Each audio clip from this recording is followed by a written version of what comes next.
The sun was shining on the sea, shining with all his might. He did his very best to make the billows smooth and bright. And this was odd because it was the middle of the night. The moon was shining sulkily because she thought the sun had got no business to be there after the day was done. "It's very rude of him," she said, "to come and spoil the fun." The sea was wet as wet could be. The sands were dry as dry. You could not see a cloud because no cloud was in the sky. No birds were flying overhead. There were no birds to fly.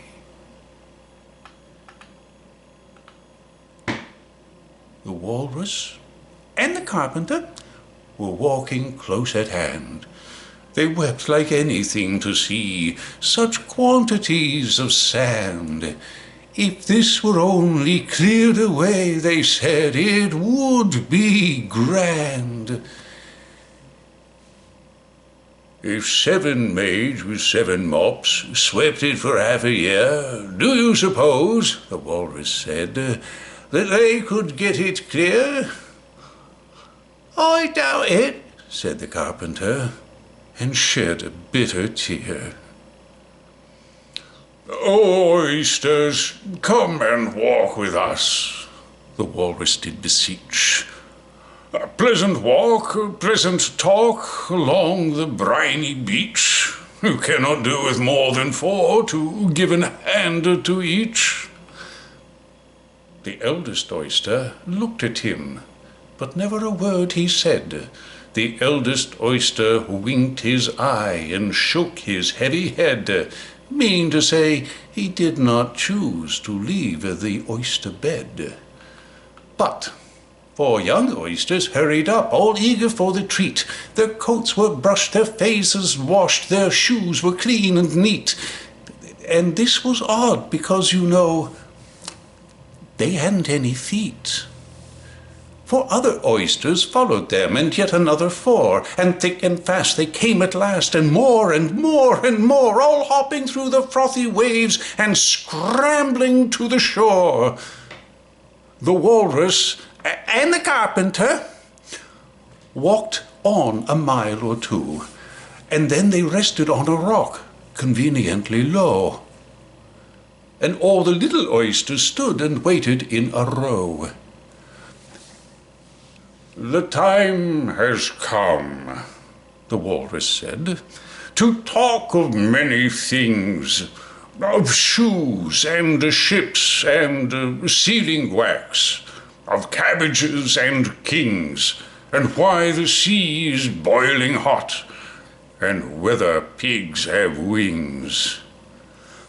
But wait a bit, the oysters cried, before we have our chat, for some of us are out of breath and all of us are fat. Now hurry, said the Carpenter. They thanked him much for that. A loaf of bread, the Walrus said, is what we chiefly need.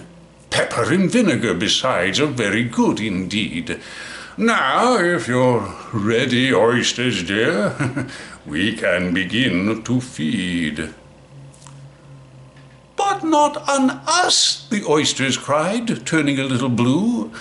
After such kindness, that would be a dismal thing to do. The night is fine, the Walrus said. Do you admire the view?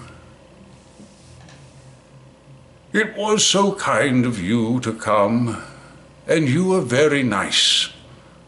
The Carpenter said nothing but, got us another slice. I wish you were not quite so deaf. I've had to ask you twice.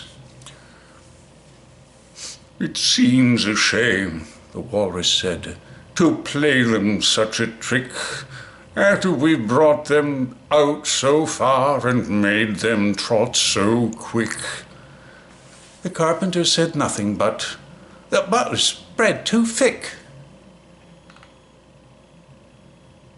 I weep for you, The Walrus said, "I deeply sympathize."